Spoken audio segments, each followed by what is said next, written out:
გამარჯობა. მოგლეთ ბიბლუსი თოქსი გრძელდება. ისევ ჩემთან ერთად მე გიორგი კეგელიძე ვარ. სტუმარი ყავს სხვა. და ეს სხვა სტუმარი არის მე არ გამიჭირდება ყოველ შემთხვევაში ჩემი კონტექსტის გათვალისწინებით ამ სიტყვის თქმა ლეგენდარული სურა ჯიშკარიანი, იმიტომ რომ მას ძალიან დიდი ხანია ვიცნობ. ყველაზე დიდი ხანია ალბათ არა, მაგრამ თუ ვინმეს ვიცნობ არტისტული წრეებიდან, ერთ-ერთი სურა არის ღრმა ახალგაზრდობიდან. მადლობა მოსვლისთვის. მადლობა დაბატიჟებისთვის. ასევე ლეგენდარული გიორგი კეგელიძისგან დაბატიჟებენ სასიამოვნო. მოგლეთ. დავიწყოთ ასეთი კითხვით. რომელიც შენ თვითონ დასვი, მაგრამ მე მინდა რომ ხა შენ თვითონ შემოგიტრიალო. ქსმენია სირენის ხმა ქალაქში, სადაც სხვა არ არის.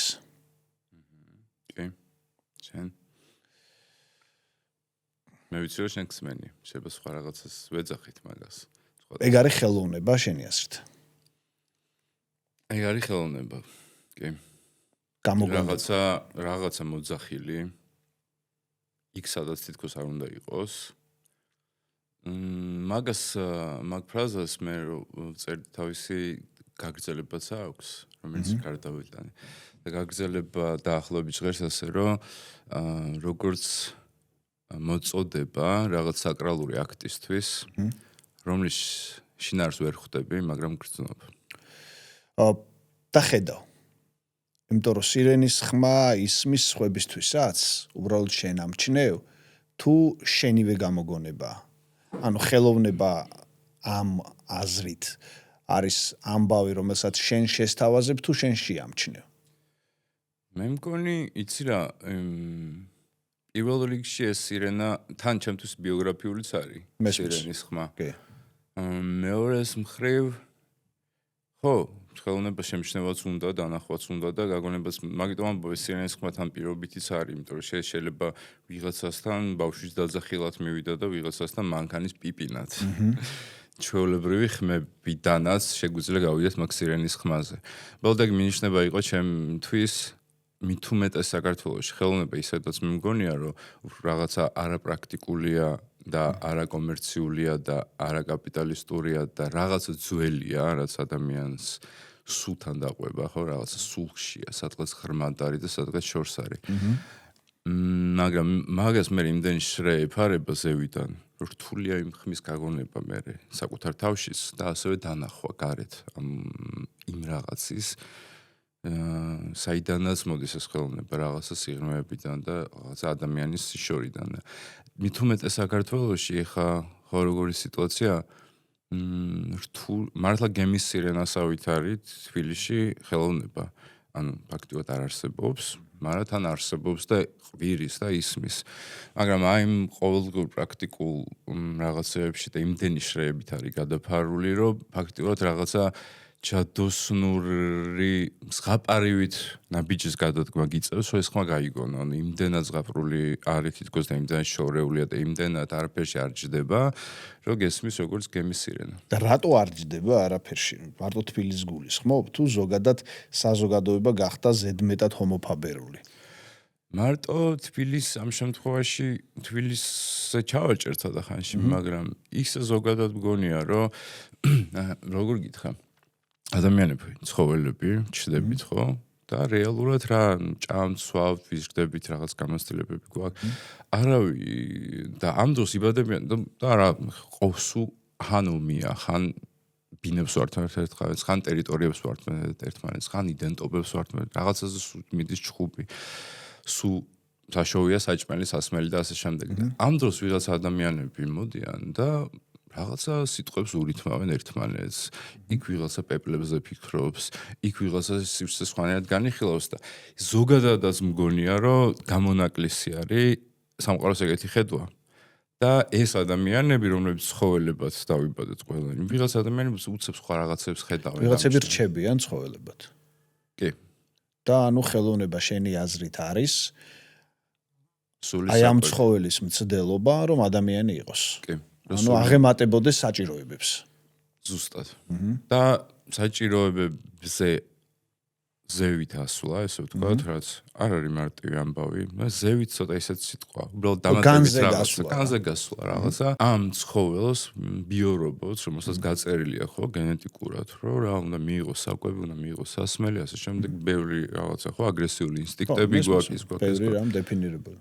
ხელოვნებას შენ კარგად თქვი ახლა ზუსტად. ესე ვხედავ მე, რომ ეს არის მცდელობა, რომ ესე გურჯიევს კონტა დიდათ ეს მისტიკოსები ესე არ მიყვარს, მაგრამ ყველაფერს კითხულობ როგორც შენ და გურჯიევს აქვს ძალიან მაგარი რაღაც, რომ ადამიანი იბადება ბიოლოგიურ მანქანად და სული მას თავიდან არ აქვს და მას სული უნდა გამოიმუშაოს და რაბოტა ესე ეძახეს მაგ იმას.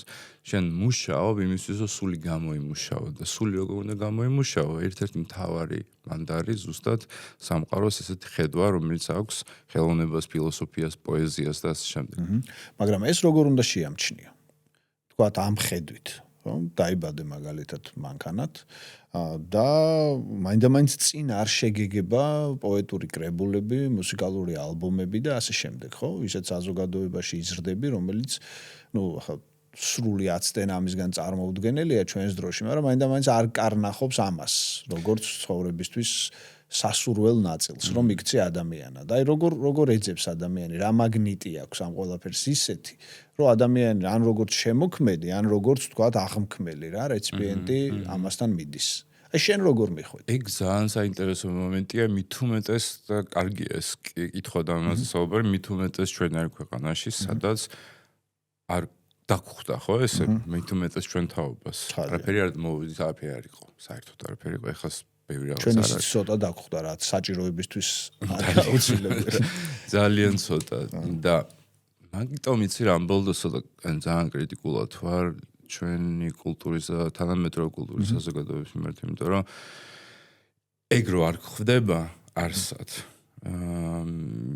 უფრო მეტი ძალისხმევა გიწევს, იმიტომ შენ უნდა ეძებო. და ეს მაგნიტი რაც თქვი სადღაც გრძნობ, რომ რაღაცა მიზიდულობები არის და შეიძლება ძალიან რთულ გზას დაადგე, შეიძლება ძალიან შემოვლით გზას დაადგე, ან იმის დასაკმაყოფილებლად, რაც შენ სულს სჭირდება და იმ ვიტამინების ნაცვლად, რომელიც მართლა გაზრდიდა სულს, ეწაფები მდარე ვიტამინებს, რომელიც აი ცოტათი გიზრდის ამ სულს და თან არ გიზრდის და ნუ აი თან გიკმაყოფილებს ამ მარადილ მოთხოვნას, გინდა გამოგლოვების, გინდა სიყვარულის, გინდა რაღაცას გრძნობ, რომ სხვანაირად ხედავ ხო, მაგრამ აი ბოლომდე მაინც ნახევრად ფაბრიკატების შემთხვევაში და საბოლოო ჯამში თუ დავაკვირდებთ, ხო ამ ყველაფერმა მე მგონია, რომ კულტურობა, კულტურის დანაკლისი იწვევს ბევრ რაღაცას.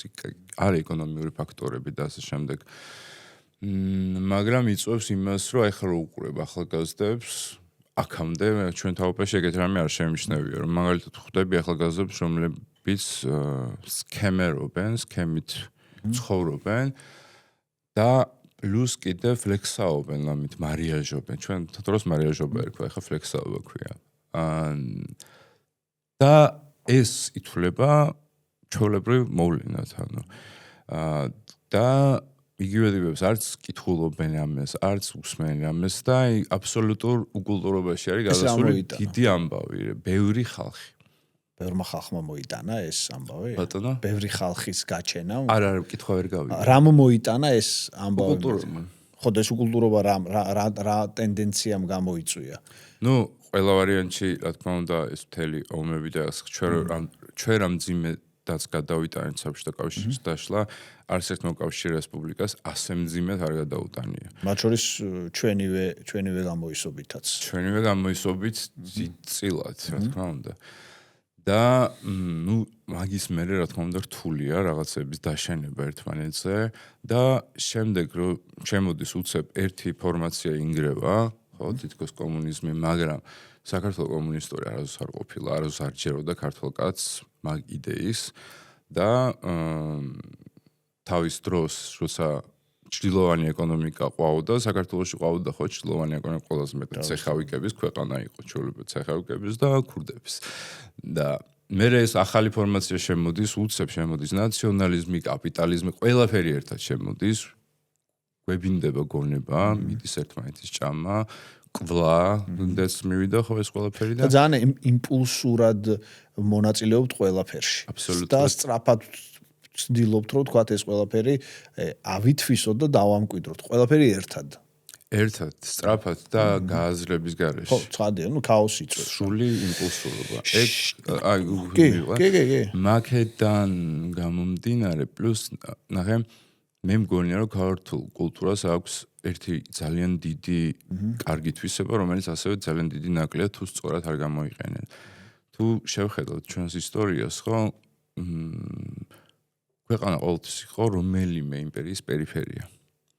რაღაცა გამონაკლისური პერიოდების გარდა. რაღაცა ვიცით ეგ პერიოდის და პატარა პერიოდი. რომელიც ემოციური მეხსიერების ნაწილი არ არის. არ არის და ისე არ გვახს და რაღაცა ბაბუას არ მოუყვია რომ აი ჩვენ სახელმწიფო გქონდა და ასე შემდეგ. შედეგად როცა შენ პერიფერიული სახელმწიფო ხარ და ასევე სხვათა შორის ძალიან ცოტა არის ქვეყანა რომელსაც ამდენი დამპყრობელი და კოლონიზატორი ყავდა, იმიტომ ძირითადად ეხა ანტიკოლონიურ ლიტერატურას ვთქვათ რომ კითხულობ ერთ ქვეყანას ყავს ძირითადად ერთი დიდი დამპყრობელი. ხა შენ როცა ყავს 5-6 და რა საუკუნეების მიხედვით იცვლებიან თითქმის ყველა რაც არსებობდა დამპყრობლური ომების დროს. თითქმის ყველა. ეხლა ნახე რა ხდება, აი უბრალოდ მაგ სქემერობამდე მივალ, ოღონდ სხვანაირად და ამ იმპულსურობამდე. ნახე რა ხდება, აბა ესე დავფიქრდეთ, როცა ყველა მხრიდან გიტევენ, ეხლა რაც ხდება, სხვათა შორის ძალიან გავს მაგას. პერიფერიოზე ხარ და ცენტრი არის გარეთ, რომელიც ცენტრიც არის უფრო ძლიერი და რომელიც უფრო მეტად გიტევს, ან რომელთანაც შენ ფიქრობ, რომ ქვეყანა ამასთან უფრო გადარჩება, ვიდრე იმასთან, ყველა ვარიანტი აზროვნება გადის გარეთ და იწყება ცენტრების მიხედვით არჩევა. ეს ცენტრი ხან ბიზანტია, ხან სპარსეთია, ხან რუსეთია, მთელი ისტორიის განმავლობაში ეს ვექტორი ცენტრის იცვლება და იცვლება ჩვენი არჩევანი. ვის მივეკედლოთ, ან ვინც დაუძახოთ დასახმარებლად, ვინ გავაგდოთ, ხან სპარსეთს ვეკედლებით ოსმალების დახმარებით, ხან ოსმალებს სპარსეთს. ხო, აი ყველაფერი ვიცით ისტორიიდან. ცენტრი როზე გარეთ არის, ყველა ვარიანტში თვითშეფასებას, კულტურას და ასე შემდეგ დიდწილად მოდის გარედან და შორიდან. და ეს ხომ ასევე ნახე ფსიქოლოგიურად აჩვენს შიგნით ფრაქციებს ადამიანებს, რომლებიც თვლიან, რომ მე ვთვლი ვთქვათ, რომ ჩვენ აი ამ ცენტრთან ერთად გადავრჩებით და შენ თვლი, რომ სხვა ცენტრთან ერთად გადავრჩებით. შესაბამისად, ჩვენ შორის უკვე შიგნით იწყება ომი. იმიტომ რომ შენ თვლი, რომ ქართველი გადარჩება ბიზანტიასთან, მე ვთვლი, რომ ქართველი გადარჩება სპარსეთთან. ეს დღემდე გრძელდება. დღეს რაც ხდება, ეგ არის ჩემი აზრით, ეს გახლეჩილობა, ჩვენი დასწავლილი სოციალური ცხოვრების წესი. ეხლა მე საბაკალავროს ასოც წერდი, იქ გამოჩნდა, ეგ ბევრ პროფესორთანაც მქონდა ინტერვიუები და რაღაცა, რომ ეს არის რაღაცნაირი ჩვენი ტრადიციასავით, მანკიერი ტრადიცია. ნუ არასასურველი. ნახე, აქ უცებ ნამდვილად თვითონ აი ეს გადარჩენის სტრატეგიები რო აქვს ეს არის უდიდესი რამე. და ჩვენ გვაქვს ეს უმაღლეს დონეს. უმაღლეს დონეზე, მაგრამ ეგ სასწაულის ტოლფასია, რომ ჩვენ ვარსებობთ. ზუსტად. და მაგრამ ნახე, იგივე გვიშლის ხელს, იმიტომ რომ თუ შენ ირჩევ ახალ ცენტრს, ირჩევ ახალ მიმართულებას, ახალი კულტურა შემოდის შენ, და მაშინ უნდა გააკეთოთ დაფიქრებულად. მე მგონია ჩვენი მეფეები ნამდვილად გადავრჩით, რომ ხშირად ეს ხდებოდა დაფიქრებულად და არა იმპულსურად. უცებ აბა ეხა და იმას შეუერთდე და ის დღეს ნაკლებია ფიქრი.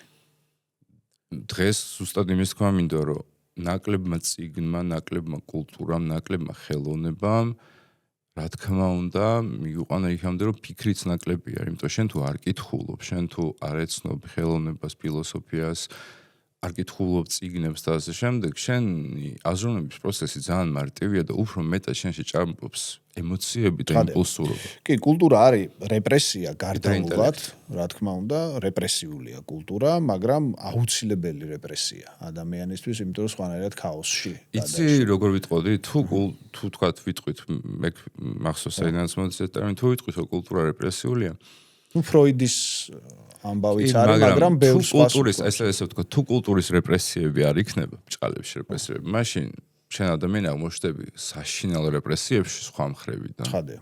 ავტორიტარიზმიდან დაწყებული საკუთარი გონების ციხეში გამომწვეული იქნები და კარს ვერ ნახავ. ამ ქაოსურ მოცემულობაში, რითაც რეალურად მსოფლიოს პირველი შემორჩენილი ტექსტი გველაპარაკება, ხო? გილგამეშიანი, სადაც აი ამ დაფა, სადაც კონსტიტუცია წერია, ადამიანი შედის კიდევს აბანოში შესვლის წინ სადღაც, მერე არწივი მოიპარავს და იწყება ქაოსი. და უკვე არავითარი წესრიგი და გარანტი იმისა, რომ შენ უბრალოდ ცოცხალი იყო და არა თავი განავითარო აღარ არის. კარგი, დაუბრუნდეთ რა, წავიდეთ უпростоრეთ შენს ბავშვობაში, რომელიც უკავშირდება აფხაზეთს, ხო?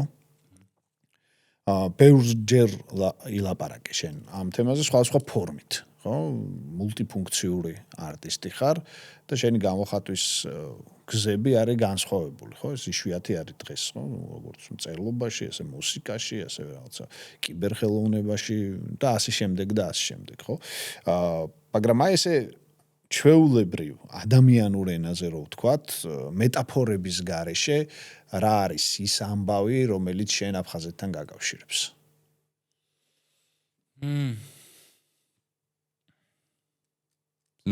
ომი მაკავშირებს ყველაზე მეტად და სიყვარული, იმიტომ რომ ჩვენ ესე გზრდიდნენ, ჩვენ მაგდენი არ გვახსოვს, მე და ჩემ თაობას, მაგრამ რაღაცები გვახსოვს, მაგრამ გზდიდნენ სიყვარულით და რაღაცა ტიპის პატრიოტიზმით ამ სოხუმის და აფხაზეთის მიმართ და სხვათა შორის აფხაზების მიმართაც. მე თუ სადმე სწორი გაზრდა ვნახე დევნილის, ყველა დევნილს აქვს პატივისცემა აფხაზეთის, აფხაზების და აფხაზური კულტურის. და თანაარსებობის, იცი რა არის გიო, გამოცდილება დევნილობის მილიონობით ადამიანს ქონია პლანეტაზე, მაგრამ ეს მაინც არ არის მეინსტრიმული გამოცდილება. ეს არის იშვიათი გამოცდილება. ცხადია. ეს გამოცდილება რაღაცას ისეც გიტოვებს, რომელსაც ვერ გაიშენშება, ამას არ ილაპარაკო. მე წლების განმავლობაში ამას არ ვილაპარაკობდი, არ უსვავდი ხას. რაღაც მომენტში უბრალოდ მივხვდი, რომ თუ შენ გაქვს რაღაცა ტიპის გამოცდილება, რომელიც უმრავლესობას არ გააჩნია და ამაზე კითხავენ, შენ უნდა გააზიარო ეგ გამოცდილება, იმიტომ რომ ეგ უკვე მარტო შენზე არ არის და რაღაცა უფრო მეტზეა, ვიდრე მარტო შენ ხარ. შესაბამისად, როცა დევნილობაზე ალაპარაკ, ხან მეუბნები ხოლმე, რომ აი რატო ყვები არ ჩააჭირო და რაღაცეები და მე თუ არ ვიტყვი მაგას და მე თუ არ მოყვები ომს რა გამოცდილება მოაქვს საშინელი. ვინ იტყვის მაშინ, ხო? და ასევე წლების განმავლობაში როცა მე ამაზე არ ვლაპარაკობდი და თუნდაც ეხლა როცა დავიწყე ლაპარაკი, სულ მესმის გარშემო ამ აფხაზეთის რაღაცა რომანტიული პლაკატური გაფეტიშება, რომ აი ჩვენ დავბრუნდებით და რაღაც და იძახის ამას ხშირად ხალხი, რომელიც აფხაზეთში არც კი ყოფილა, სად უნდა დაბრუნდე ჯერთი. არც ომი გამოუცდია, არც ცოცხალი აფხაზი არ უნდა ხავს ერთი, ხო ხდები რა? და არც ჩვენი კულტურა არ იცის დევნილების და ეხლა რომელ აფხაზეთში გინდა დაბრუნდე, როცა დევნილები დღემდე ცხოვრობენ ფაქტიურად გეტოებში. მე ბაგებში რო ცხოვრობდი, გეტო იყო რა. გეტო რა არის? ეხლა სოციოლოგიაში, სადაც ვსწავლობ უნივერსიტეტში, გეტო არის კონკრეტული ადგილი, ქალაქი ან უბანი, სადაც რაღაცა ტიპის სეგრეგაცია არის ხალხის ამ შემთხვევაში. ერთი ნიშნით სეგრეგაცია თუ ამერიკაში შავკანიანები, აქ არიან დევნილები და სადაც არის ძალიან მაღალი დონე კრიმინალის, სიღარიბის, დეპრესიის და ასე შემდეგ ძალიან დაბალი შემოსავალი. ამ გეტოებში ეს ხალხი შენს გვერდით ცხოვრობს დღე და ღამე, ერთხელ არ მისულხარ, ერთხელ არ მოგიკითხავს ხო და მე გამოდიხარ და ჩვენ დაბრუნდებით აფხაზეთში და ამას ვიზდაზე ურა პატრიოტიზმი და ამიტომ მგონია რომ მარტო მე კი არა ვისაც აქვს ეს გამოცდილება უნდა ილაპარაკოს, იმიტომ ჩვენ შემდეგი ომი არ გვჭირდება რა. ეგ საინტერესო ამბავია და არა მაინდა-მაინც ესეც ალმხრივ. და დავსვამ კითხვას ასე. ომი ალბათ არის ერთ-ერთი მთავარი ტრაუმა ადამიანთა საზოგადოების ცხოვრებაში, იმიტომ რომ ეს მხოლოდი არ აღისროლა, არ არის ბევრგვარ ცუდ გამოცდილებას გულისხმობს, ხო? რომელიც მარად განახლებადია ბუნებრივია ყველა ადამიანში, ვინც ომობს. და მით უმეტეს თქვათ ერთმანეთთან მიმართება ნაომარი ნაციების, ადამიანების, რა ვიცი, ნებისმიერი თქვათ დაჯგუფებების, ხო? კიდევ უფრო რომ დავაწვრილოთ, არის პრობლემური, ხო? ამას გადალახვა ჭირდება. ამ საკითხთან დაკავშირებით არის ორი ხედვა, ხო, რეალურად და ორივეს აქვს საკუთარი არგუმენტები. ერთის, რაზეც უკვე თქვი, რომ ჩვენ უნდა ვილაპარაკოთ. მეორე ამბობს, რომ ტაბუა აუცილებელი, იმიტომ რომ თუ ჩვენ მუდმივად განვაახლებთ ამ ჭრილობებს, ხო? და თუ ესეთ ფიქციურ შეიძლება, მაგრამ აუცილებელ სუფთაფურცელს არ შევქმნით, ხო? ფიქციური ალბათ არასწორი სიტყვა არის, გამოგონილს, ხო, რაღაცა ისეთ ხელოვნურად. ვერ გადავლახავთ ამას, ხო? ანუ ხელი უნდა ჩამოვართვათ თვალები დახუჭულმა და მერე უნდა გავახილოთ თვალები, ხო? ზოგი ამას პირიქით თვალებში უნდა უყუროთ ერთმანეთს, დავთვალოთ, თქვათ, ყველა ჭრილობა, რომელიც ერთმანეთის მიყენებია და მერე შეიძლება ამის გადალახვა. შენ რატო აირჩიე ლაპარაკის გზა? იცი როგორ არის? და ელაპარაკები თუ არა მათ, ანუ პირადად დღეს ამის საშუალება არის, ბევრი არის. და როგორ ამათ პასუხი? ნახე რაღაც მომენტში უბრალოდ თვალი რომ დავხუჭოთ, როგორ გითხრა ეხლა. მე და შენ ერთმანეთს რაღაცა საშინელებები გავუკეთეთ, თქვათ რა. შენ შვილი მომიკალი, მე რაღაც мама, ასე შემდეგ. რაცა უნდა ჩვენ, რაცა უნდა დრო იყოს გასული და უცებ თქვათ რომ მოდი აი ხა ცოტა ხანი თვალები დავხუჭოთ და მოვაწეროთ რაღაცებს ხელი და დავიწყოთ ერთად ცხოვრება. ეს მithumetes შენ ფსიქოთერაპიასთან გაქვს შეხება ქონია. ეს ყველაფერი ასე ჩვენ შtildeში გადავაგებთ, ხო არსად არ ქრება. ის მერე წამოვა და ორმაგი ძალით ამოხეთქავს, ყველა ვარიანტში დაგვიბრუნდება უკან. ადამიანებს შორის არ ხდება ისე, რომ უბრალოდ თვალი დავხუჭოთ, როცა ჯერ კიდე ტკივილი და წყენა არსებობს და ტკივილი და წყენა თვალის დახუჭვით და ახალი ფურცლის გადაშლით არ ქრება. უბრალოდ ფიზიკურად შეუძლებელია რომ გაქრეს. მით უმეტეს ტკივილი და მით უმეტეს წყენა, ხო ეხლა წყენა ისეთი რაღაცა არის, რომ ნაწყენი რო ხარ ადამიანი ნაწყენი პოზიციიდან პოზიტიურ რაღაცებს ვერ გააკეთებ. ვერანაირად და ერთადერთი სადაც შეიძლება რომ ის ჭრილი დაპატარავდეს, როცა მივაშუქებ და ვიტყვით რომ აი რა რომელი ტკივილია მანახე და აბა მე რით შემიძლია. მე ვთქვათ მე განახო რომ ნახე გიორგი, აი ძალიან მეწყიდა ეს ვერ ხარშავ რა, ვერ ხარშავ. მოდი აი შეხედე. და ხშირად ყოფილა ეხლა თერაპიაში მე 6 წელია თერაპიაში ვარ რა. ხშირად ყოფილა რაღაცა რაზეც ვერ ლაპარაკობ გიჭირს ასე შემდეგ. ოდნავ ყურადღებასაც რომ მიაქცევ და თვალი რომ მოხდება, ბევრი ჭრილობა შუშტება, როცა შენ ხედავ რომ იმან ვინც გაწყერინა, დაინახა რა გაწყერინა, დაინახა რა გატკინა და ასევე ეხლა რატო ისე აი ეს თვალდახუჭულობა ჩვენს შორის დიდი ხანი არსებობს. აფხაზები დახუჭული აქვს თვალი ქართველებზე და თავისასაც წვებიან. ქართველებს დახუჭული აქვს, არც კი აღიარებენ, რომ ეს ხალხი იქ ახლა ცხოვრობს და რაღაც როცა ხშირად მიდის ხოლმე ტრაფარედულად ჩვენ დავბრუნდებით და ასე შემდეგ ლაპარაკი საერთოდ არ არის გათვალისწინება, რომ იქ მოსახლეობა არსებობს რამე. თითქოს რაღაცა სარიელი მიწა ეს ხალხი არ არსებობს ხშირად კონფლიქტშიც კი როცა საუბარი არის ქართულ-აფხაზურ კონფლიქტზე, ხშირად აფხაზები bis როლის კი გაწეულია ხოლმე და ჩვენ ვსაუბრობთ ქართულ-რუსულ კონფლიქტს. რომელიც ასევე არის, მაგრამ აქედან აი ამ ხალხის ესე ამოღება. თითქოს იმათი ხელში არ არის. ნაიური ამბავია. ეს არის თვალის დახუჭვების თემები. მაგრამ როცა ჩახედეთ თვალებში ერთმანეთს, თუ ჩახედეთ, არ ვიცი, შენი ამ გამოცდილების შესახებ, როგორი პასუხი ჰქონდათ მათ? პასუხები სხვადასხვანაირია, როგორც ჩვენთან. ეს შეთანხმებული რაღაცა, შეთანხმებული პლაკატური ნარატივები იქაც არსებობს და აქაც არსებობს, მაგრამ უბრალოდ ნეგატიური. ნეგატიური, აქაც რა არ არის ჩვენი ისინი ფორმალურად მაინც ხო, ფორმალურად თითქოს მაინც ეს. ხო, მაგრამ ბევრი ხალხი არის იქაც აქაც, რომელიც წლებია ფიქრობს რაღაცა კავშირები ერთმანეთთან არის ხოლმე. მაგრამ აი ჯერჯერობით ეს მასობრივი რაღაც აღტკინება და მტრად აღქმა ერთმანეთის იმდენად როგორ ვთქვათ სოციალურად მისაღები ფორმა რომ ხმამაღლა არავინ არ იწყებს ლაპარაკს. ახლო და ძნელია. ხმამაღლა არავინ არ იწყებს ლაპარაკს და ეს ურა ნაციონალისტური მომენტებიც ეხმარება მაგ თემას. იცი მან ყოველთვის პრობლემა ის რა არის ერთმანეთში ვერ ხედავთ ადამიანებს. ქართველი აფხაზში ვერ ხედავს ადამიანს და აფხაზიც ქართველში ვერ ხედავს ადამიანს. ეს არის მტერი, მონსტრი, რომელმაც ცუდი რაღაცები გააკეთა.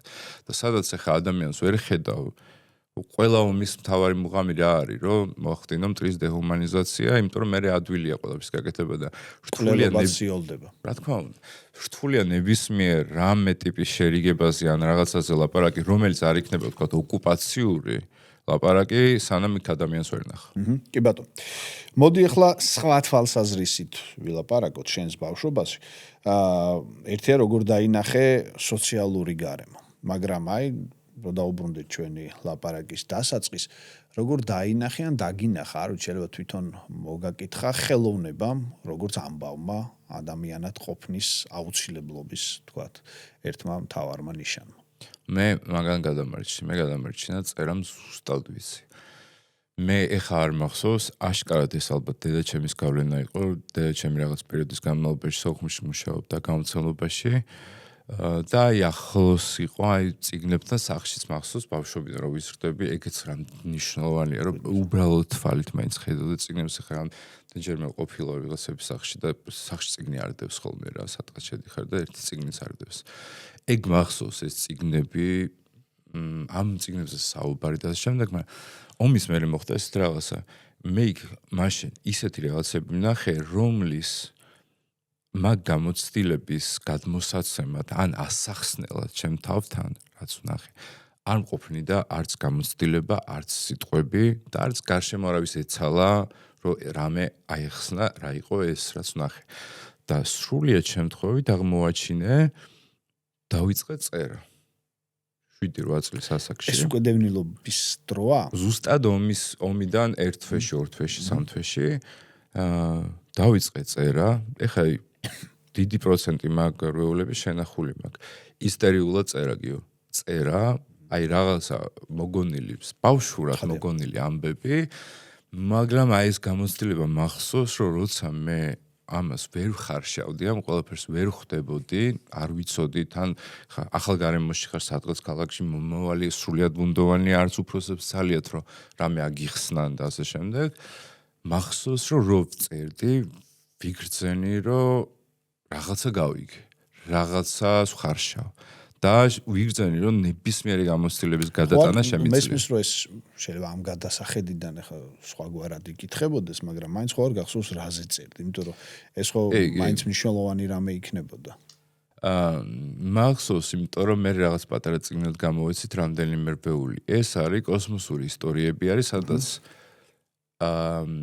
სადაც კოსმონავტები ებრძვიან უცხო პლანეტელებს, უცხო პლანეტელები ჭამენ კოსმონავტებს, სხვა ვარსკვლავები ებრძვიან მზეს, მზე ებრძვის სხვა. დედამიწაზე აღარ მოგწონდა? სრული ომი არის, ოღონდ კოსმოსური მასშტაბით. აქ აღარ მოგწონდა? იცი რა, მე როგორც მივხვდი, ეხლა რო უყურებ, ეხა იმ მომენტში არ მე მახსოვს მხოლოდ ეს გამოცდილება, რომ აი რო ხო, არა, ამ გადასახედით მესმის რომ მაშინ ასე წყობრად არ გეკნებოდა. მანდ ახლა რო უყურებ, იცი რა, ჩანს კარგად, რომ კატასტროფა, რომელშიც ჩვენ მაშინ მოვყევით და ომი არის კოსმოსური დონის კატასტროფა ადამიანისთვის. იმიტომ რომ ეს იმ ხელა შეცდომას ხედავს სამყაროში, რომელიც გინდა რელიგიით, გინდა იმით თითქოს დაალაგებული გეჩვენებოდა და თითქოს ხო აპრიორი რაღაცა სამართალი თითქოს არსებობს, ხო? და აპრიორი თითქოს რაღაცა, მაგრამ უსებ ამ ომის დროს ისეთ რაღაცებს ხედავ, რომ ხვდები, რომ რაღაცა ძალიან დიდი არასწორი რაღაცა არის უკვე სამყაროში და შესაბამისად ეს კატასტროფა ხდება გლობალური მასშტაბით, იმიტომ რომ შენ ადამიანობაშიც გეპარება უკვე ეჭვი და მე მაგ ეჭვს ვერასდროს ვერ მოიშორებ. ამ გადასახედიდან კიდე ერთხელ ვამბობ, იმიტომ რომ ის ცოცხალი პროცესია და ხო შეიძლება ხდება კიდე ზუსტად ასე, უბრალოდ მაშინ ვერ უპასუხებ ამას, ხო? ეს იყო ასახვა, პროტესტი, თუ გათავისუფლება, ან შეიძლება სამივე ერთად. რაღაც დოზით შეიძლება ეს ყველაფერი, მაგრამ ჩემთვის ეს იყო გადარჩენის ტექნოლოგია და გადარჩენის სტრატეგია. რაღაც რისის კონტეინერებას ვერ ახერხებ, იმიტომ რომ პატარა ადამიანი ხარ, პატარა გული გაქვს, პატარა გამოცდილება გაქვს და უცებ მოდის რაღაცა, რაც უნდა ჩაეტიოს ამ პატარა გულში და ეს პატარა გული არ არის მაგის კონტეინერი და წერა თურმე გიხსნის შიგნით აი ამ სივრცეს, სადაც შენ შეგიძლია ჩაატიო, გინდა მეტაფორით იქნება და გინდა რაღაც ნაჭღაბნის სიტყვებით, მთელი სამყარო შეგიძლია ჩაატიო სიტყვებში. და ხდება შენი კონტეინერი. ანუ სიტყვა შეიძლება გულისხმობდეს ამ აზრით შიშთან დამეგობრებას, მოთვინიერებას თუ დამარცხებას. აი ახლაც მიმდინარე დროს მაგალითად აი ეს აღეჭი განთიადების წერის პროცესში. იცი რა, მე დამარცხება, გამარჯვების ამბებში ვიყავი შინაგანად მთელი ცხოვრება. მეგონა რომ სულ რაღაცა უნდა ან დამამარცხებს შიში, ან მე უნდა დავამარცხო, ან საკუთარი თავის რომელიღაც ნაწილი უნდა დავამარცხო, იმიტომ რომ აი რაღაც მერჩის და ასე შემდეგ. მაგრამ ამ ბოლო წლებში მით უმეტეს იმ პერიოდში, რომ საერთოდ გასული ვიყავი საზოგადოებიდან, სრულიად მარტო ვიყავი ჩემ თავთან და ყველაფრის გადახედვა გავაკეთე და თერაპიაზეც მივხვდი, რომ აი დამარცხება არ არის სწორი მითქომა, იმიტომ რომ რაღაცა ნაწილი ჩემში რაც არის, მე ის კი არ უნდა დავამარცხო, ის იმიტომ მიშლის ხელს, რომ ის ვერ ასრულებს თავის ფუნქციას. ის თქვა მინდა, იცი, ყველაფერია ჩვენში არის შიშთან დაწყებული. არის ჩვენთვის მუშაობს. მაგრამ როცა რაღაცნაირად აირება ადგილები და სხვა რაღაცას სხვა ადგილას დაჯდა ის შიში, მე გიშლის ხელს და განადგურებს და ამიტომ ნახე მაგის განადგურება ვერ მოხდება ვერასდროს, შენ მაგას ვერასდროს ვერ დაამარცხებ და შეიძლება გავატარო მთელი ცხოვრება ბრძოლაში. ბრძოლო ხან შენ დამარცხებ ხარ, მაგრამ თუ როცა აღმოვაჩენ რომ ეს შენი ნაწილია, მე სხვა რაღაც ხდება. მისვლა თვალებში ჩახედვა, რაც ყველაზე რთულია და მიღება ყველაფერს. ხერ ხდება ეს სხვა ადამიანის გარეშე. მეორე ადამიანის შეშველებული სიტყვის გარეშე. ანუ ის შენი მეორე დევნილობა თუ ემიგრაცია თუ რასაც დავარქმევთ, ხო, რომელიც უკვე შენ თვითონ მოუწყვე შენს თავს. ხო, ეს აღარ იყო ამ ტიპის სოციალური, იყო პერსონალურად სოციალური ამბავი. ისევ შენვე ვთქვათ დაამარცხე თუ სხვამ გამოგიწოდა ხელი. რა თქმა უნდა სხვამ. იმიტომ რომ მე მაინც არ მჯერა დიდად ამ დასავლური ინდივიდის აღქმის, ინდივიდის როგორც ატომის, რომელიც ცალკე კუნძულია. მგონია რომ მაგას ყველაზე მეტად მიყავს ადამიანი დეპრესიისკენაც, სუიციდისკენ ყველაფერი, იმიტომ რომ შენ მოწყვეტილი ხარ ყველას და ყველაფერს და ადამიანს არ შეუძლია ეგეთი სიმარტოვის ატანა, რომ შენ საერთოდ ცალკე ხარ რა. მაგიტომ ძალიან მომწონს, ეხლა უნივერსიტეტში ავიღე ბიზანტიის კურსები და მართლმადიდებლურ ბიზანტიურ მისტიკაში და ფილოსოფიაში არის ეს ცნება ინდივიდისა არა და პერსონის, რომელიც არის სამ მიმართებაში საკუთარ თავთან, მიმართებაში სხვა ადამიანთან და მესამე მიმართებაში რაღაცა მარადიულთან. თუ ამ კომპონენტებიდან რომელიმე რელაცია არ მუშაობს, ადამიანი ცუდად არის. იმიტომ რომ ერთი არის შენ საკუთარ თავს უნდა იცნობ და მეორე ხა შენ რაც ვკითხე. სხვა და ნახე რა ხდება ეგზისტენციალიზმში დასავლეთში, სადაც ატომური ინდივიდია, სხვა არის ჯოჯოხეთი. მანდ. იმიტომ რომ მართლა სხვა არის. ახლაც ამ საზოგადოებაშიც. ხო, მართლა სხვა არის და ამისგან უნდა დაიცვა თავი ლიფტში, უნდა დააყენო 5 გადამცემი და აი რაღაცები და ყველა ცალ-ცალკე და ის მართლმადიდებლობა ამ შემთხვევაში მართლმადიდებლური ბიზანტიური ფილოსოფია მართლმადიდებლური გეუბნება რომ ადამიანი ცალკე ეგ არის ჯოჯოხეთი, შენ მარტო ხარ.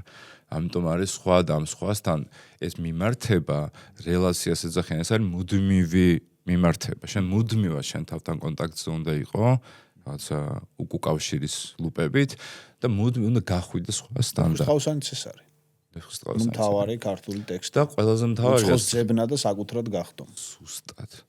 და ყველაზე მთავარი და დაუბრუნდები შენს ყველაზე მთავარი რაც ახლა გვაკლია ეს არის მიმართება მარადიულთან და მარადიულთან მიმართება ყველაზე სწორი გზა მანდ არის კულტურის გზით. იმიტომ რომ ხელოვნებაში, ტექსტებში, ლოცვებში მანდ არის ეს მიმართება მარადიულთან და შენ რო ეხა მარტო ის გაინტერესებს რომ ჭამოსვა და რაღაცები ეგ დარღვეული გაქვს.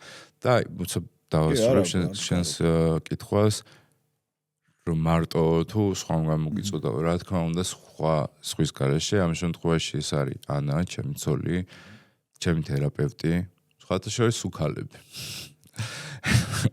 სუქალები. და ეს ოღონდ მან გიო ხო იცი როგორ არის რომ სხვა ვერ გამოგიწვის ძალიან ცნობილი ფრაზა გენიალური ქართული ფილმიდან შენთან უკვე უღმამუშაობს. ქალებმა დაგღუპე შენ ქალებმა. ორივე იყო თავის დროს. კი ბატონო. ოღონდ მაგიტომ ამბობ რომ სხვამ რო ხელი გამოგიწოდეს მან ხდება ეგ მომენტი რომ შენ მთელი ცხოვრება რო შენ თავს 1000 ბლოკი გაუკეთე და შენ შიშს მალავდი სხვისგან სხვამ რო ხელი გამოგიწოდოს ჯერ შენც უნდა გაუწოდო და შენ ვერ გაუწოდებ თუ ჩაკეტილი იქნებით შენ ამიტომ უნდა გაიხსნა და ეგ არის ყველაზე დიდი შიში იმიტომ რომ მეც მივხვდი რომ მთელი ცხოვრება რაღაცა ჩემს შიშებს კომპლექსებს იმას ამას ფუთავდი მალავდი სხვადასხვა ფორმებს ვაძლევდი კი ხელოვნებაში გამოდიოდა მაგრამ ასე რომ ადამიანს ხელი გაუწოდოს და მოკიდოს და იგრძნოს ასე არ მქონია არასდროს საინტერესო ამბავს მივადექით ხელოვნება ხო როგორც მოცემულობა რომელიც კონკრეტული წვის შედეგია ხო და არის ესეთი საკმაოდ საყრდენიანი თეორიები რომელიც გულისხმობს იმას რომ აი შენ რა მდგომარეობაშიც იყავი ადრე რომელიც არ მოგწონდა, ხო? ანუ შენთვის დისკომფორტული იყო. არის უფრო მეტი, თქვათ, შესაძლებლობის მომცემი რომ რაღაც შექმნა, ვიდრე თქვათ, რაღაცა იდეალურ ბალანსში საკუთარი თქვათ, ფსიქიკის და სხეულის მოყვანა. აი ამ საკითხს როგორ უყურებ? მაგაზე ბევრჯერ მიფიქრე, იმიტომ რომ ეხლა შენ რა ორი რაღაც მოიყვანე, ნახე, ორივე არის უკიდურესობა, ხო? უკიდურესობას ელაპარაკი. ან იდეალური და ესეთი გარემო გაქვს და აბა მიდიწერე, ან რაღაცა საშინელ დღეში ხარ. ეგ იშვიათად ხდება ხოლმე, ორივე უკიდურესობა, მაგრამ მე მქონია ასე, რომ განსაკუთრებით საბჭოთა პერიოდში გაზრდილი ადამიანებისგან, რომ თუ ხელოვნებანი ცუდად არ არის და რაღაცა ვერ შექმნის რაღაც კარგს. იცი როგორ არის? გვაქვს ჩვენ ხო ეს ლიტერატურაში ეს დაწყევლილი არტისტის კულტი და ტრადიცია. არქეტიპული რა იქ კიდევ ანგოგები და ესენა კი ბატონო რაღაცას ქმნიან, მაგრამ მე მაინც რაც უფრო ვიზრდები, მის უფრო მეტად ხედავ, რომ იმ ხელაში რომ არის ხელოვნება, იმ ხელაში რომ არის საკუთარი ცხოვრების შენებაც მაგის პარალელურად, იმ ხელაში რომ არის ლიტერატურა და ფიქრი და აზროვნება,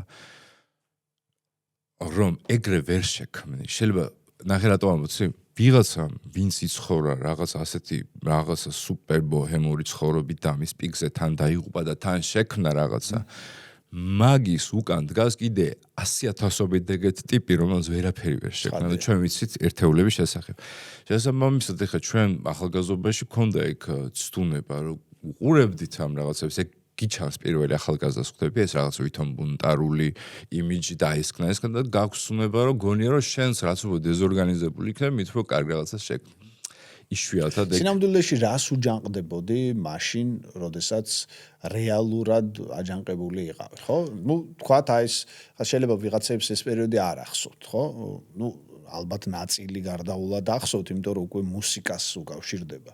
მაგრამ ცოტა უფრო ადრეული, რომელიც მე ვიცი, ხო? როცა ჩვენ გავიცანით ერთმანეთს, გულისხმობ ლაბორატორიას, ხო? რომელიც ესეთი ტიპის მოვლენა იყო, ხო? რადიკალური, რაზეც ახლა შენ ლაპარაკობდი, ეს არ იყო ხო რაღაცა ესეთი ბალანსის დაცვისკენ მიდრეკილი ამბავი, მცდელობა იყო ყოველ შემთხვევაში, რომ ის წესრიგები და ერთი წესრიგი ცხადი არ იყო, რომელსაც აი თავი დავანებოთ ზოგადად საზოგადოებას, იმიტომ რომ მაშინ ამხელა გავლენა ხელოვნებებს არ ქონდა. სახელოვნებო წრეები გვთავაზობენ დაგერღვიათ. მან პირველ რიგში შემიძლია ძალიან დიდი მადლობა გითხრა, იმიტომ რომ ცოტა ხნის წინ ვიპოვე გაზეთი. ლილ.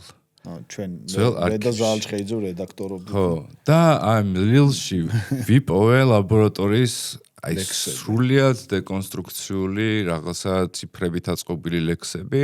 ცუდი არ იყო. შენ იყავი ერთადერთი ადამიანი, მინდა სიმართლე გითხრა, ეს გულწრფელად თქვა, ვინც ეს რაღაცა დაბეჭდა და თქვა, რომ ვა ბიჭებო, რა მაგარია, მოდი აბა რაღაც გაზეთს უშვებ და გამოვუშვით. მე ძალიან ცოტა მხარდაჭერა მახსოვს სიმართლე გითხრა ამ სცენაზე რა.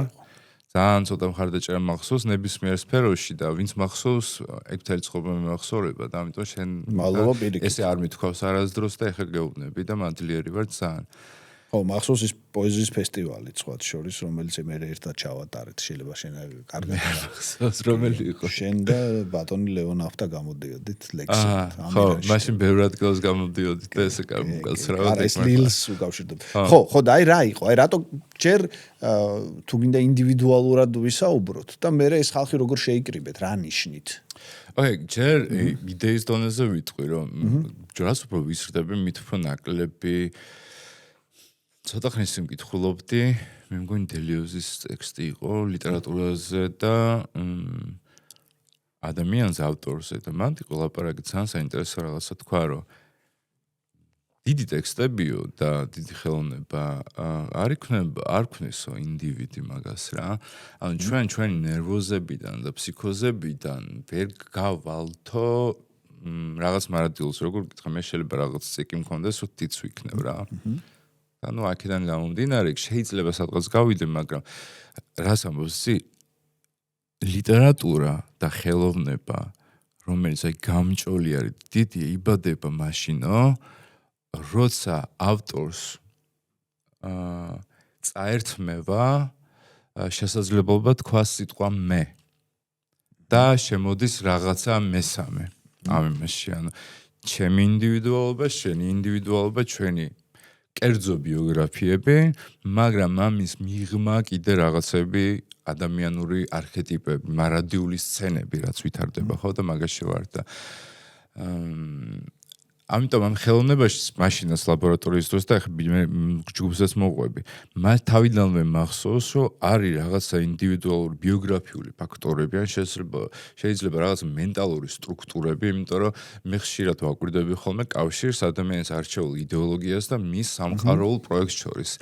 იმ გულისხმობ იმას, რომ ადამიანი იდეოლოგიას კი არ ირჩევს იმის მიხედვით, რომ წაიკითხა ეს კარგია და რაციონალურად დაფიქრდა. ადამიანს უკვე რაღაც პრედისპოზიცია აქვს, იმიტომ რომ მის სამყაროულ პროექტში შეიძლება იყოს ძალიან ბევრი ეჭვი და შიში და შესაბამისად რომელიღაცა იდეოლოგია ამას udasturებს. და ამას მიყვები. ამიტომ თავიდანვე მასში ლაბორატორიაში სავსე იყო იდეოლოგიები სხვადასხვა ტიპის, გნოსტიციზმიდან დაწყებული იქ რაღაც დეკონსტრუქციით დამთავრებული და შემდეგ, მაგრამ ეს ყველაფერი იმის გამო იყო, რომ ვინ ხალხი ვიყავით ეგ შეკრებილები და რო გითხარი დევნილების გამოცდილება, რო არის უმცირესობის გამოცდილება, ასევე მე რო ვიზრდებოდი სხვა უმცირესობებთან. ძალიან ბევრი რუსი იყო იქ ფოთში, სადაც ვიზრდებოდით, იყვნენ სომხები. მე აქაც აი რაღაც ეს და მე მახსოვს თბილისში რო ჩამოვედი, ვინც გავიცანი ეს ბიჭები, ყველა იყო ამ ქალაქში ახალი და უცხო. ანუ ამ ქალაქში არავის არ ყავდა არც ბები. ჩამოთვალოთ ეგ ხალხი. ეხლა ჩამოთვალოთ არც ბები, არც ბაბუა, არც ხარდაჭერის სისტემა და უცებ ეს რაღაცა ბევრი უმცირესობა ბიჭ და გოგო ერთმანეთს შევხვდით. ლაბორატორიაში იყო ბევრი ხალხი. ლაბორატორიაში იყო სხვათა შორის პატა შამუგია იყო რაღაც პერიოდის განმავლობაში, ჩვენი სათაყვანო პოეტი. ბესკა, ბესო, კაპჭელაშვილი, ავთო ხურციძე, ანა ტაბატაძე, ეს ყველა ხალხი ლეონ აფთა და ბახსოლიანი, მიშა ბახსოლიანი კი. ყველა ეს ხალხი მაშინ რაღაცას უკვე აკეთებდა. სხვადასხვა მიმართულებით. ხელოვნების ფარგლებში, მაგრამ სხვადასხვა და ჩემი იდეა იყო ესეთი, რომ მოდი გავაკეთოთ რაღაცა დაჯგუფება, რომელსაც ექნება სხვადასხვა სექტორები. ექნება აუდიო სექტორი, მუსიკასაც გავაკეთებთ, ვიზუალური სექტორი, ექნება ტექსტების სექტორი. ყველაფერი ეს იყო სავსე რაღაცა გნოსტიკური ამბოხით, რომ ეს სამყარო გნოსტიციზმში როგორ არის, რომ ეს სამყარო ვინც შექმნა, ის არის ცრუ ღმერთი.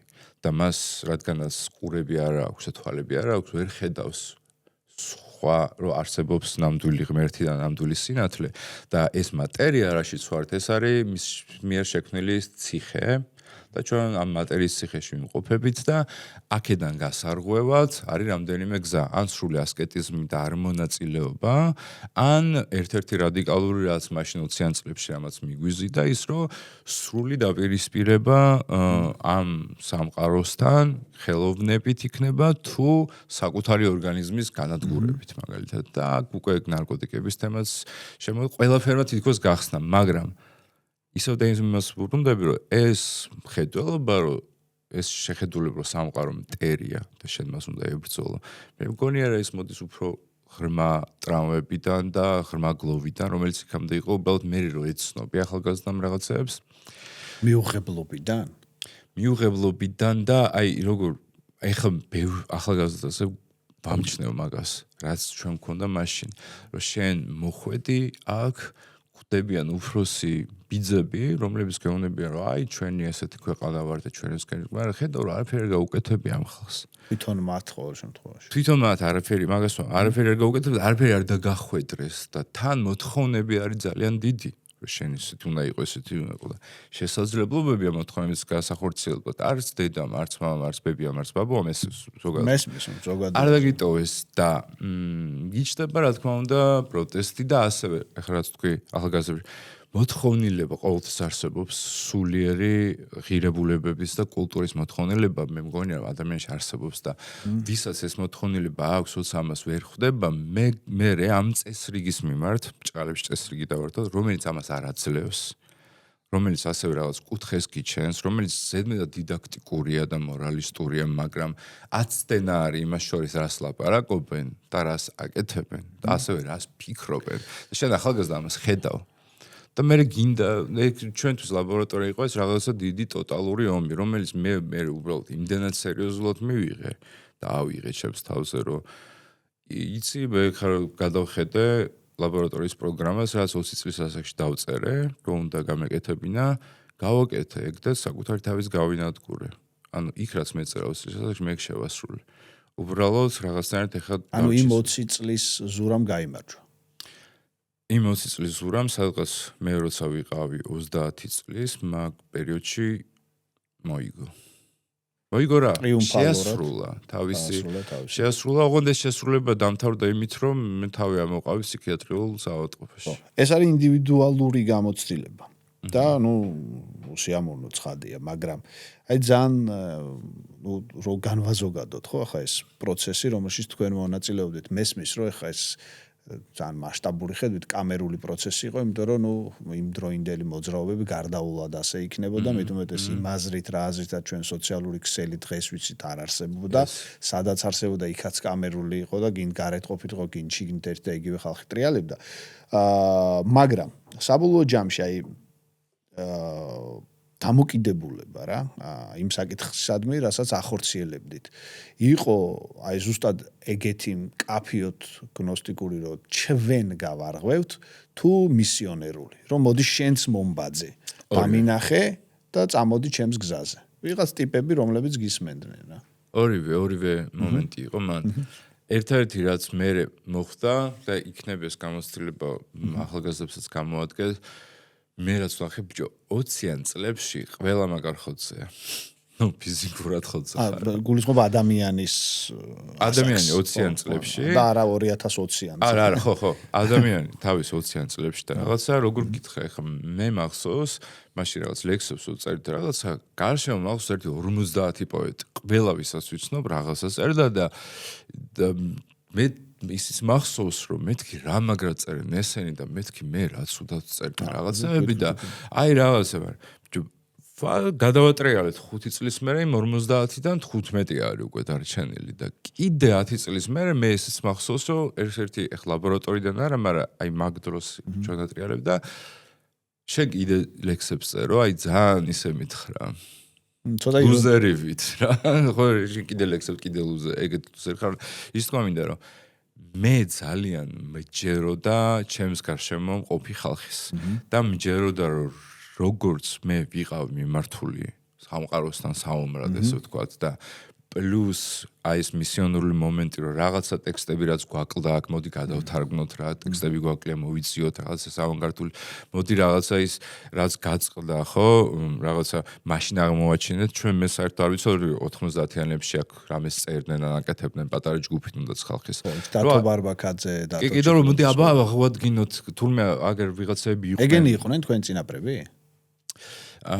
ეგ განცდა ქონდათ ბიჭო, უცნაური რაღაც მოხდა, იმიტომ რომ ნახე ჩვენ რო დავიწყეთ და მე რო დავიწყე, მე არ ვიცოდი რა მოხდა საერთოდ 70-იანი 80-იანების მერე, იმიტომ რომ მუხრან მაჭავარიანი და აი იგი იყო ბოლო რაც ვიცოდი რაც ხდებოდა დანარჩენი იმიტომ რომ ეს ხალხი ხო არც დარიბეჭდებოდა ტელევიზორში ვერ ნახავდი და ასე შემდეგ და ეს საკუთარ ცალკე იყო და ნახე აი წინაპრებზე რომ კითხე ძალიან რაღაც მოხდა რომ უცებ ჩვენ რაღაცა დავიწყეთ და უცებ აღმოჩნდა რომ თურმე აგერ 10 წლის წინ 15 წლის წინ რამდენი რაღაცა ხდება და ეს ხალხი არის და უცებ მოხდა თან დამეგობრება და ძმაკაცება იმიტომ ძალიან დიდებიც არიყვნენ და თან აი მაგაზე ფიქრი რომ ეს არის ეხა შენი წინაპარი შენ ამას აგრძელებ თუ შენ სხვა რაღაცას აკეთებ რა და მე ხშირად მქონია რომ ფიქრობდი რომ აი ხა ჩვენ ერთ საქმეს ვაკეთებთ ეხა ზოგადად ეხა გარედან შეიძლება ეს დაეწეროს რომ ეს ამის მერე ეს იყო მაგრამ მაგას ვაკეთებთ იმის გამო რომ უბრალოდ წლებით დავემთხვიეთ თუ რაღაც და მე ყოველთვის მქონდა შეგრძნება რომ ეხლა დათო ბარბაკაძესთან ძალიან დიდი სიახლოვე მაქვს ბევრი რაღაცა მისგან ვისწავლე მისი ტექსტებიდან და მგონია რომ ერთ-ერთი ყველაზე დაუფასებელი ყველაზე დიდი ქართველი ავტორი არის თანამედროვე მაგრამ ასევე ბევრ სხვასთან იქ იყო ესეთ მომენტები რომ ჩვენ ძალიან მახსოვს რომ ძალიან გვჭირდებოდა და გვინდოდა მენტორი რადგანაც მამის ფიგურა და მენტორის მამა თუ არ არის მე ყავს რაღაცა მენტორის ფიგურა მამინაცვალი კულტურაში ეს მიღებული ფორმა და ყოველთვის არსებობს ყოველთვის ვიღაცას რაღაცას გადასცემს მაგის ხორობს ხო კულტურა მოდის ამ გადაცემებით და ესე ვთქვათ ინიციაციებით და რიტუალებით და შემდეგ რაც მაშინ მოხდა იქ იყო ძალიან საინტერესო და ის იმიტომ რომ ჩვენი გაბრაზება ასევე მაგის გამოც იყო რომ მამები რო არ იყვნენ და მენტორები რო არ იყვნენ და მიგდებულები რო ვიყავით ჩემი თაობა ესე ვთქვათ კი იყვნენ ეს მამები მენტორები მაგრამ არ იყვნენ მამები იყვნენ ბიჭები ჩვენ ბიჭები ვიყავით და ისინი იყვნენ უფროსი ბიჭები და ისაც ჭირდება მენტორს და ხელდამსხმელს ეს უფრო მეტი სიბრძნე ნაკლები იმპულსურობა და აი როგორც სტარეც თუ როგორ არის წერებიანი კაცი რომელმაც აი გამოიარა და უკვე ბიჭი არ არის და შეიძლება ამის მიზეზი ის იყო რომ თვითონ მათ არ ქონდათ მენტორის სკოლის გამოცდილება yes და მე ეგ რევს ყველაფერს იმიტომ რომ უფროსი ბიჭებთან მოდიან ახალგაზრდა ბიჭები და რაღაც მიდის ბიჭური დაპირისპირებები და კონკურენცია უფრო არის ვიდრე ცოდნის გადაცემა ზუსტად და ეგ კიდევ უფრო მეტად ისეთი იყო ჩემთვის პირადად რთული გადასახარში, მაგრამ ბევრი რამე ვისწავლე. კი ბატონო. აი შემდეგი პროექტები, ხო? ისეთი საკმაოდ ცნობილი. აქ უკვე შეგვიძლია რომ აი ამ კამერულობას მიღმა, ну თუ პირველი ამდენად არა მეორე ნამდვილად, მაგრამ პირველიც ძალიან გამორჩეული იყო, ეს კუნგ-ფუ ჯანკი და მერე უკვე კაიაკატა, ხო? აი ეს მუსიკასთან შენ დამოკიდებულება რა არის? აი ტექსტის მიღმა ოღონდ. მუსიკა მე დღემდე არ ვიცი, მაგრამ ვიცი რომ წერა მუსიკა ყველაფერის რაც არის ეგ იყო რითიც გადავრჩი და მე როცა შენ თან გადარჩენაში ხათა მე ხვდები რომ ამ მუსიკასაც წერასაც და იმას მარტო გადარჩენისთვის კი არ აქვს ზალა ასევე შეგიძლია კონცერტება გააკეთო თურმე შენი ტექსტი შენი მუსიკით და ამ შემდეგ რაღაცნაირად ამ მუსიკაში აღმოჩნდა მე თვითონაც არ ვიცი იმიტომ მე მაშინაც კი როცა მუსიკას ვაკეთებდი და გინდა კუნგ-ფუ ჯანკი იყოს ან ნებისმიერ ყოველთვის თვითახმა მქონდა რომ მე ვარ წერალი მე ვარ წერალი რომელიც მუსიკას აკეთებს თან პირველადი იდენტობა ის იყო პირველადი იდენტობა ყოველთვის ეგ იყო ეხლაც ეგ მაქვს მიუხედავად იმისა რომ რაღაცა ერთი საინტერესო რაღაც ვიტყვი ბევრჯერ მილაპარაკია თქვა ამ პროექტებზე მაგრამ აი კრიტიკულად შენ თავიტყვი პირველად კრიტიკულად შეგდა თუნდაც ის მომენტი რომ თქვათ ჩემი მუსიკალური პროექტები იყო გარკვეულ პერიოდებში და გარკვეულ ხალხში პოპულარული მანდაც ხედავ კულტურის ნაკლებობის მომენტს და გეტყვი რატო ტექსტი ყოველთვის კარგი ტექსტი ღრმა არის რეფერენსულია მას უნდა დრო უნდა დაუჯდე წაიკითხო მიხვდე რაზე ასად რეფერენსი გაკეთებული ხო ის წიგნებიც უნდა კონდეს საკითხული ანუ ეს არის დიდი კულტურული პროცესის ერთ-ერთი ნაწილი კითხვა და გაგება ამისი მუსიკის შემთხვევაში შენ არ გჭირდება ბევრი დაფიქრება, ბევრი ფიქრი, რომ ბგერა გესმის, ყურიდან პირდაპირ ტვინში შედის, მას არ ჭირდება აზროვნების პროცესი.